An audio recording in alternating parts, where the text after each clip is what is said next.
Hi అండి, అందరికీ నమస్కారం. నేను మీ Venugopal Reddy from Josh innovations private limited, Edunine career guidance. మీ అందరికి కూడా మొట్టమొదటిగా నూతన సంవత్సర శుభాకాంక్షలు తెలియజేస్తున్నామండి. ఈరోజు 2025లోకి మనం ఎంటర్ అయిపోయినాం. 2025లో పేరెంట్స్, విద్యార్థులు రకరకాల అప్రహెన్షన్స్తో కూడుకున్నటువంటి పరిస్థితిలో ఉన్నారనమాట. ఇంజనీరింగ్ పూర్తి అయిపోయి అమీర్పేటలోనో లేకపోతే బెంగళూరులోనో చెన్నైలోనో రకరకాల ఇక్కడ ఉద్యోగ అన్వేషణలో పిల్లలు వేటతో ఉన్నారు.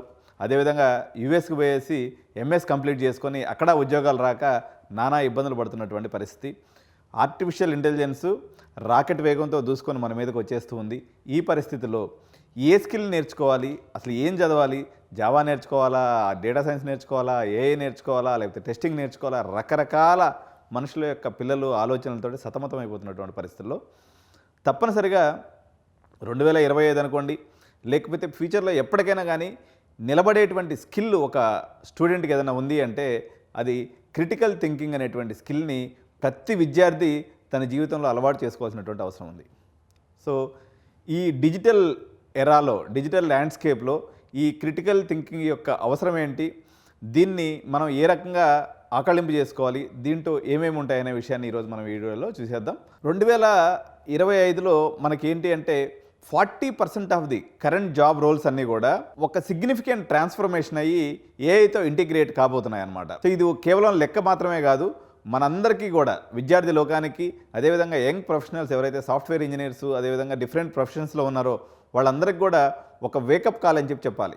సో ఈ వేకప్ కాల్లో మనం చూసినప్పుడు ట్రాన్స్ఫర్మేషన్ అనేది ప్రతి సెక్టార్లో స్టార్ట్ అయిపోయిందండి. అది ఫైనాన్షియల్ సెక్టార్ తీసుకోండి, ఎందుకంటే ఏఐ అల్గరిథమ్స్ అనేవి కాంప్లెక్స్ ట్రేడింగ్ డెసిషన్స్ని కూడా తీసుకోగలుగుతున్నాయి. అదేవిధంగా హెల్త్ కేర్ ప్రొఫెషనల్స్ కూడా వాళ్ళ పక్కనే డయాగ్నోస్టిక్ చేసేటువంటి విషయంలో ఏఐ సిస్టమ్స్ని వాడుకోవాల్సినటువంటి పరిస్థితి. అదేవిధంగా అటానమస్ వెహికల్స్, ఎలాన్ మస్క్ ఎవరైతే తీసుకొచ్చారో అటానమస్ వెహికల్స్ ఈ ట్రాన్స్పోర్టేషన్ రంగాన్ని, ముఖ చిత్రాన్ని మొత్తాన్ని మార్చివేసినటువంటి ఈ పరిస్థితుల్లో ఇది ఎంట్రీ లెవెల్ పొజిషన్స్ని ఇంపాక్ట్ చేస్తాయని చాలామంది అనుకుంటూ ఉన్నారు. అది వాస్తవం కాదండి. ఇది మొత్తం ఎంటైర్ ఆర్గనైజేషన్ స్ట్రక్చర్నే మార్చివేయబోతూ ఉంది. సో ఈ పరిస్థితుల్లో 78% మంది ఎవరైతే బిజినెస్ లీడర్స్ ఉన్నారో వాళ్ళు ఏఐ ఆటోమేషన్ అనేది న్యూ స్కిల్స్ని, న్యూ రోల్స్ని ఎవరైతే అడాప్ట్ చేసుకుంటారో వాళ్ళు మాత్రమే సస్టైన్ అయ్యేటువంటి పరిస్థితి ఉందని చెప్పేసి విషయాన్ని తెలియజేస్తున్నారు. సో ఈ పరిస్థితుల్లో క్రిటికల్ థింకింగ్ అనేది చాలామంది అనుకుంటూ ఉంటారు స్మార్ట్గా ఉంటాం అని చెప్పేసి. It is not about only smartness అండి. సో మీరు అనలిటికల్గా ఉండాలి, అదేవిధంగా సిస్టమేటిక్ అప్రోచ్ ఉండాలన్నమాట. ఒక ఇన్ఫర్మేషన్ని ప్రాసెస్ చేసుకోవడంలో కానీ, ఆ ప్రాసెస్ చేసినటువంటి ఇన్ఫర్మేషన్ ద్వారా మనం నిర్ణయాలు తీసుకునేటప్పుడు కానీ చాలా ఎట్లా ఉండాలంటే ఒక సిస్టమేటిక్ అప్రోచ్ అనేది ఉండటం అనేది చాలా అవసరం ఉంది. సో ఎక్కువగా ఆలోచించేసి మనం అంటే యాంగ్జైటీ అయిపోతుంది, లేకపోతే అట్లా చేసుకోవద్దు అనమాట. క్రిటికల్ థింకింగ్ మనం ప్రాపర్గా ఉన్నప్పుడు we can make confident and well reasoned choices. So మంచి నిర్ణయాలని ఒక సరైనటువంటి పద్ధతిలో తీసుకునేదానికి అవకాశం ఉంటుంది. So key elements of critical thinking మనం తీసుకున్నప్పుడు అనలిటికల్ రీజనింగ్. అనలిటికల్ రీజనింగ్ అంటే ఏంటంటే ఒక కాంప్లెక్స్ ప్రాబ్లం ఉందనుకోండి, దాన్ని చిన్న చిన్న ప్రాబ్లమ్స్గా మేనేజబుల్ కాంపోనెంట్స్గా మనం ఫస్ట్ డివైడ్ చేసుకోవాలి. దాని తర్వాత సెకండ్ పాయింట్ వచ్చేసి క్వశ్చనింగ్ అజంప్షన్స్. అంటే ఆల్రెడీ దాని చుట్టూ ఉన్నటువంటి డిఫరెంట్ సిచ్యువేషన్స్ని, లేకపోతే అపోహల్ని, వీటన్నిటిని కూడా మనం క్రోడీకరించుకోవాలి, ఒక దగ్గర నోట్ చేసుకోవాలి. అదేవిధంగా థర్డ్ పాయింట్ మనం తీసుకున్నప్పుడు ఇవాల్యుయేటింగ్ ఎవిడెన్స్. సో మనం ఏదైనా ఒక పని చేస్తున్నామంటే దానికి ఒక ఎంపిరికల్ ఎవిడెన్స్ అనేది అవసరం ఉంటుంది. రిలయబిలిటీ అండ్ రిలవెన్స్ ఇన్ఫర్మేషన్ తీసుకొని మరోది ఇక్కడ నోట్ చేసుకోవాలి. ఇప్పుడు 3 పాయింట్లు మనం చూసాం. అనలిటికల్ రీజనింగ్ అంటే ఫస్ట్ పెద్ద ప్రాబ్లమ్స్ని చిన్నగా బ్రేక్ డౌన్ చేసుకోవటము, అదేవిధంగా రిలవెంట్ ఇన్ఫర్మేషన్ మొత్తాన్ని గ్యాదర్ చేసుకోవటము, అదేవిధంగా అజంప్షన్స్ అంటే దాని చుట్టూ ఉన్నటువంటి నోషన్స్ని, లేకపోతే బయాసెస్ని, వీటన్నిటిని కూడా ఒకదాన్ని నోట్ చేసుకోవటం. ఇదన్నీ అయిపోయిన తర్వాత ఫోర్త్ పాయింట్ ఏంటంటే లాజికల్ కన్క్లూజన్స్. సో వీటన్నిటిని బేస్ చేసుకుని, పైన 3 పాయింట్లని బేస్ చేసుకొని మనము సింథసైజ్ చేసుకోవాలి. ఈ ఇన్ఫర్మేషన్ని వెల్ సపోర్టెడ్ డెసిషన్స్ తీసుకునేదానికి సరిపడా మనం చేసుకోవాల్సినటువంటి అవసరం ఉందన్నమాట. సో ఇది అంత ఈజీగా రాదండి. Developing strong critical thinking requires consistence practice and right approach. ఇది మనం కంటిన్యూస్గా ఎక్సర్సైజ్ చేయాలి. రియల్ వరల్డ్ అప్లికేషన్స్ని మనం ఎప్పుడైతే మనం దీని ద్వారా చూస్తూ ఉంటామో క్రిటికల్ థింకింగ్ ద్వారా, అప్పుడు మనం ఈ డెసిషన్స్ని మనం జాగ్రత్తగా తీసుకునేదానికి అవకాశం ఉంటుందన్నమాట. సో కొన్ని ప్రాక్టికల్ టెక్నిక్స్ నేను మీకు చెప్తానండి. ఇప్పుడు ఈ క్రిటికల్ థింకింగ్ డెవలప్ చేసుకోవాలన్నట్లయితే ఫస్ట్ మనం ఏం చేయాలి, మనము ఒక ప్రాబ్లమ్ని ఐడెంటిఫై చేసుకోవాలి. ఏదైతే ప్రాబ్లం ఉందో దాని యొక్క కాంటెక్స్ట్ ఏదైతే ఉందో, ఇది ఏ సందర్భంలో ఈ ప్రాబ్లం అనేది ఏర్పడింది అనేది మనం గుర్తించుకొని దాన్ని ఆ యొక్క ప్రాబ్లమ్ని సార్ట్అవుట్ చేసుకోవడానికి అవసరమైనటువంటి పాజిబుల్ స్ట్రాటజీస్ ఏదైతే ఉన్నాయో వాటన్నిటిని కూడా మనం బ్రేక్ డౌన్ చేసుకొని రాసుకోవాల్సినటువంటి అవసరం ఉందన్నమాట. ఈ స్ట్రాటజీస్ అన్నింటిలో ఏది బెస్ట్ స్ట్రాటజీ అనేదాన్ని మనం అనాలిసిస్ చేసుకొని మనం పికప్ చేసుకొని తద్వారా ఆ ప్రాబ్లం మీద మనం వర్క్ చేయాల్సినటువంటి అవసరం ఉంటుందన్నమాట. సో కొన్ని రిజల్ట్స్ వస్తాయి కదా, ఇట్లా మనం ప్రాబ్లం సాల్వ్ చేసేటప్పుడు మళ్ళీ ఒకసారి వెనక్కి చూసుకొని ఏదైనా తప్పు జరిగినట్లయితే జరిగినటువంటి తప్పులో నుంచి మళ్ళీ మనం కొన్ని పాయింట్స్ నోట్ చేసుకొని బెస్ట్ రిజల్ట్స్ కోసం మళ్ళీ నెక్స్ట్ అటెంప్ట్ అనేది చేయాల్సి ఉంటుంది. సో ఈ క్రిటికల్ థింకింగ్లో మరో ఇంపార్టెంట్ పాయింట్ ఏంటంటే సోక్రాటిక్ క్వశ్చనింగ్ అనేది ఇంకొక పాయింట్ అనమాట. ఈ సోక్రాటిక్ క్వశ్చనింగ్లో ఒక ప్రాబ్లమ్ని మనం 4 రకాలుగా మనల్ని మనం క్వశ్చన్ చేసుకోవాలి. సో మనం ఒక ఈ ప్రాబ్లమ్ని ఈ సొల్యూషన్ ద్వారా వెళ్ళదలుచుకున్నప్పుడు దానికి సపోర్టింగ్ ఎవిడెన్స్ ఏముందనేది మనం చెక్ చేసుకోవాలి. ఈ రకంగా కాకుండా మరి ఎన్ని రకాలుగా దీన్ని ప్రాబ్లమ్ సాల్వ్ చేయొచ్చు, what are the alternative perspectives exist అనేదాన్ని మనం చూసుకోవాల్సి ఉంటుంది. ఒకవేళ మనం ఎంచుకున్నటువంటి రూట్లో ఈ ప్రాబ్లమ్ కానీ సాల్వ్ చేస్తే ఎటువంటి ఇంప్లికేషన్స్, ఎటువంటి పరిణామాలు వస్తాయనేది కూడా మనము ఈ క్వశ్చన్ చేసుకోవాల్సినటువంటి అవసరం ఉంటుంది. అదేవిధంగా ఈ రకంగా ముందుకెళ్ళడం ద్వారా మన కెరియర్లో ఏ రకంగా గ్రోత్ పొందుతాం అనేది కూడా మనం అనాలిసిస్ చేసుకోవాల్సినటువంటి అవసరం ఉంది. సరే, ఎందుకు అసలు ఈ క్రిటికల్ థింకింగ్ మనం నేర్చుకోవాలి? మనం కాలేజీకి పోతాము, మనం గోకరాజుకు పోతాం, సిబిఐటికి పోతాం, లేకపోతే ఎస్ఆర్ఎంకి పోతాం, విట్టుకు పోతాం, మనం మొత్తం చదివేసుకుంటాం, దాని మీద ఉద్యోగం చేసేసుకుంటామంటే నేను ఒక విషయం మీ అందరికీ చెప్తున్నా. ఈ రోజు ఏదైతే ఒక 100 జాబ్స్ మనకు కానీ ఒక కంపెనీలో ఉన్నప్పుడు 85% ఆఫ్ ది జాబ్స్ 2030కి వచ్చేసరికి అసలు ఈ జాబ్ రోల్ అనేది ఉండదు. మరి ఎటువంటి జాబ్ రోల్ ఉంటుందా అంటే అది ఇంకా కనిపెట్టబడలేదు.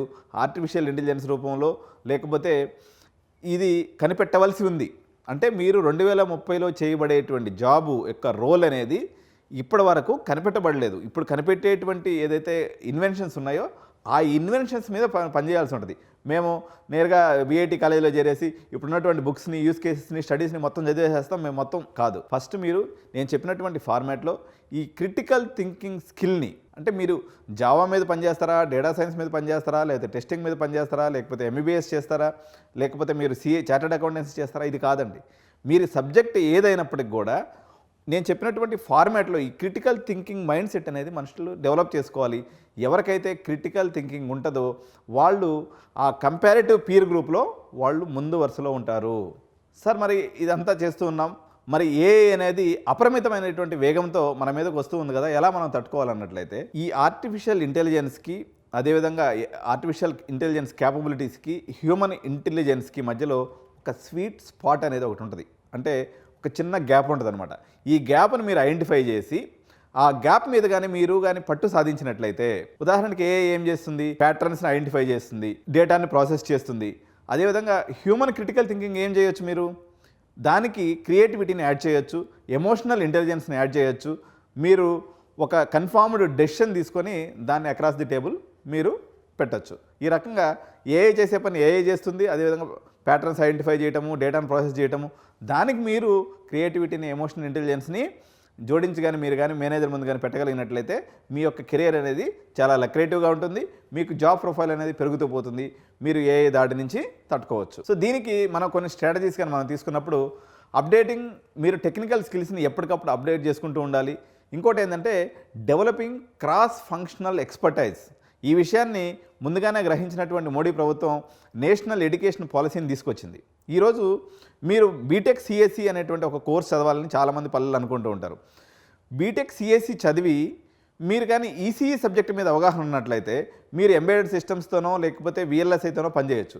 మీరు ఒక ఎంబీబీఎస్ డాక్టర్ అయి ఉండి మీరు ఆర్టిఫిషియల్ ఇంటెలిజెన్స్ నేర్చుకున్నట్లయితే మీ యొక్క కెరీర్ అనేది మొత్తం ఎంబీబీఎస్ చదివినోడి కన్నా 10 times మోర్ ఫంక్షనల్గా ఉంటుందన్నమాట.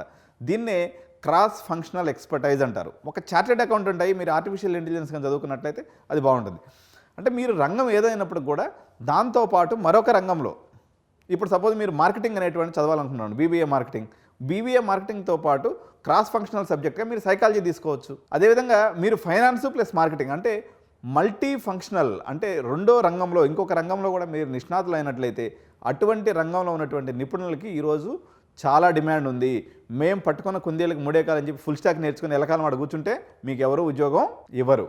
ఎందుకంటే ఆ యొక్క కోడింగ్ రాసేటువంటి క్యాపబిలిటీ ఉన్నటువంటి ఏఐ అందరికీ అందుబాటులోకి వచ్చేసింది. కాబట్టి మీరు more than AI creativity extra జోడించగలరు. మీరు హ్యూమన్ ఇంటెలిజెన్స్ని, ఎమోషనల్ ఇంటెలిజెన్స్ని దానికి ఏ రకంగా మీరు అటాచ్ చేయగలరనేటువంటి వాళ్ళకి మాత్రమే ఉద్యోగ అవకాశాలు ఉండేటువంటి అవకాశం ఉంది.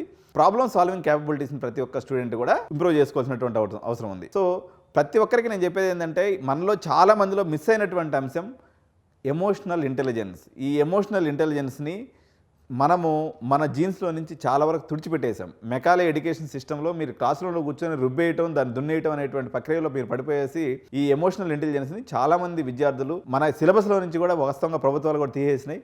మీరు ప్రతి ఒక్కరు కూడా ఈ ఎమోషనల్ ఈక్యూ అంటారు దీన్ని. ఈక్యూ ఎమోషనల్ ఇంటెలిజెన్స్ అంటే ఎమోషనల్ కోషెంట్ అంటారు. దీన్ని ప్రతి విద్యార్థి కూడా డెవలప్ చేసుకోవాల్సినటువంటి అవసరం ఉంది. సో ఈ యొక్క క్రిటికల్ థింకింగ్ అని మీరు డెవలప్ చేసుకున్నట్లయితే ఇది కేవలం మీ అకాడమిక్ అండ్ ప్రొఫెషనల్ సక్సెస్లో మాత్రమే కాదు, మీరు ఇంటెలిజెంట్ డెసిషన్స్ తీసుకోగలరు, మీరు అడాప్టబిలిటీ చేసుకోగలరు. సిచ్యువేషన్స్ ఏదైనా, వర్క్ ఏదైనా, ఎన్విరాన్మెంట్ ఏదైనా, కంపెనీ ఏదైనా, ఫీల్డ్ ఏదైనా మీరు తప్పనిసరిగా మీరు అద్భుతంగా రాణించేటువంటి అవకాశం ఉంది. మీరు సక్సెస్సే పరమావధిగా ముందుకెళ్ళొచ్చు. అందుకనే మీరు గమనించండి, ఇప్పుడు ఎవరైనా బీటెక్ అయిపోయినటువంటి విద్యార్థికి వాళ్ళ సిలబస్ కన్నా కూడా క్రిటికల్ థింకింగ్ మీద, రీజనింగ్ మీద ఎగ్జామ్స్ అనేవి పెడుతూ ఉంటారు. ఇప్పుడు ఎంఎన్సీ కంపెనీస్ అన్నీ కూడా, ఇప్పుడు ఇన్ఫోసిస్ కానీ, టెక్ మహీంద్రా కానీ, లేకపోతే విప్రో కానీ, వీళ్ళందరూ కూడా సిఆర్టీ అని మీ కాలేజీలో ఏదైతే చెప్తారో క్యాంపస్ రిక్రూట్మెంట్ ట్రైనింగ్లో మీకు ఈ పర్టికులర్గా క్రిటికల్ థింకింగ్ స్కిల్స్ మీద కొంత ఎంఫసిస్ అనేది మీకు కంపల్సరీగా అన్ని కాలేజీలో జరుగుతుంది. సో దీని మీద ఎవరైతే డే 1 నుంచి శ్రద్ధగా ఈ యొక్క థింకింగ్ని అలవాటు చేసుకుంటారో వాళ్ళు డెఫినెట్గా అవుట్స్టాండింగ్ అభ్యర్థులు అవుతారు. మీరు మంచి ప్యాకేజెస్లో కూడా మీరు కాలేజీలో సెలెక్ట్ అయ్యేటువంటి అవకాశం ఉంటుంది. సరే ఇదంతా మీరు చెప్తూ ఉన్నారు, ఇప్పుడు ఏం చేయమంటారు? మీ యొక్క క్రిటికల్ థింకింగ్ జర్నీని ఈ రోజుని స్టార్ట్ చేయండి. So challenge your self with daily problem solving exercise తోటే మీరు ఆ యొక్క డేని ప్రతిరోజు స్టార్ట్ చేయండి. ఆన్లైన్ కమ్యూనిటీస్ ఉంటాయి. ఈ అనలిటికల్ థింకింగ్కి సంబంధించినటువంటి ఆన్లైన్ కమ్యూనిటీస్లో మీరు జాయిన్ అవ్వండి. కొన్ని రిసోర్సెస్ నేను చెప్తాను, కొన్ని బుక్స్ లాంటివి. థింక్ స్మార్టర్ అనేటువంటిది మైకల్ క్యాలెట్ అనేటువంటి ఆయన రాశాడనమాట. ఈ బుక్ చాలా famous book critical thinking point of వ్యూలో. అండ్ సెకండ్ బుక్ వచ్చేసి critical thinking skills for dummies by Martin Cohen అనేది కూడా చాలా ఫేమస్ బుక్. మీరు దీంట్లో ఎవరైనా నిష్ణాతులు కావాల్సినటువంటి వాళ్ళు దీంట్లో ఈ బుక్స్ని చదవచ్చు. అదేవిధంగా కోర్సెరా అని చెప్పేసి, ఈడిఎక్స్ అని చెప్పేసి ఆన్లైన్ సోషల్ మీడియా ప్లాట్ఫామ్స్ కూడా ఉన్నాయి. దీంట్లో కూడా వెళ్ళేసి మీరు ఈ క్రిటికల్ థింకింగ్ మీద కోర్సును కూడా జాయిన్ అయ్యి చదవండి. ఓకే, జావా ఫుల్ స్టాక్లో ఒకటే కాదు, లేకపోతే ఒక సబ్జెక్ట్ అని కాకుండా కోర్సెరాలో మంచి మెంటర్స్ ఈ క్రిటికల్ థింకింగ్ మీద అనేక రకాలైనటువంటి టాక్స్ ఉంటాయి, అనేక రకాలైనటువంటి కోర్సెస్ కూడా ఉన్నాయి. వీటిని కానీ చేసినట్లయితే మీ ప్రొఫైల్కి ఇది ఒక యాడ్ ఆన్ అడ్వాంటేజ్గా ఉంటుంది. సో ఈ క్రిటికల్ థింకింగ్ యొక్క ఆలోచన ఏదైతే ఉందో ఇది నిరంతర ప్రక్రియ అండి. మేము ఒక నెల రోజుల్లో నేర్చేసుకున్నాము అయిపోయింది అనే దానికి లేదు. ఎవ్రీడే ఈ క్రిటికల్ థింకింగ్ అనే దాన్ని మీరు ఎప్పుడు ఒక సబ్జెక్ట్గా తీసుకోండి. ప్రతిరోజు దీని మీద కొంత ఎంఫసిస్ చేయండి, దీని మీద ప్రాక్టీస్ చేయండి. ఈ వీడియో మీకు నచ్చినట్లయితే మీ యొక్క ఎక్స్పీరియన్సెస్ ఏదైతే ఉన్నాయో క్రిటికల్ థింకింగ్ జర్నీలో కామెంట్స్ రూపంలో వీడియో కింద తెలియజేయండి. సో డోంట్ ఫర్గెట్, తప్పకుండా ఎడ్యు9 కెరియర్ గైడెన్స్ని సబ్స్క్రైబ్ చేయండి. ఇటువంటి మరిన్ని విషయాలు మీకు ఈ ఛానల్లో మీకు తెలియజేయడం అనేది జరుగుతుంది.